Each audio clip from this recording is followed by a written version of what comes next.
And then of course, the character that made the big impression on me was this little guy. And so after the movie,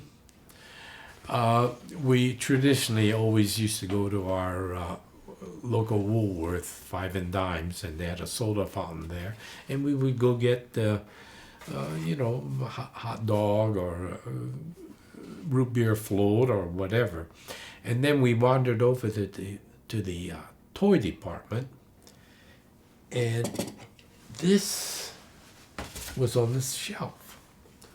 This is a little Dopey bank. And so I said, "Oh, I want that, Daddy." So, so my dad bought this for me. And then, we got home, and I went upstairs, and I put it on my dresser. And I would put, my pennies and allowance and all that. Then the war started. And then we all had to go to camp.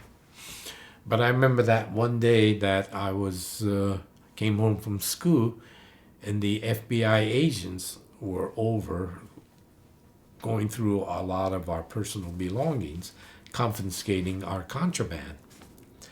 One of the things my dad had was heirloom katana sword, and that was gone.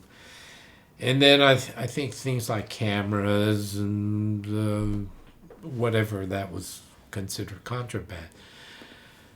So that scared the heck out of me. So I ran upstairs and went into my bedroom, and sitting on my dresser was Dopey.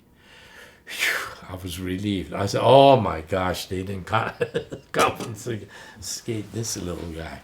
Well, eventually, we ended up going to camp and taking only what you could carry, things like this,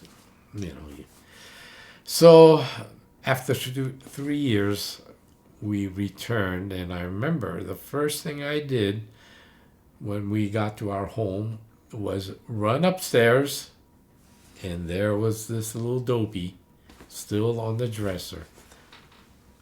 I kind of shook it, but my pennies were gone. But I was so relieved that, my Dopey was still. And so it's been with me all these years, since I was 5 years old, and I'm 81 now.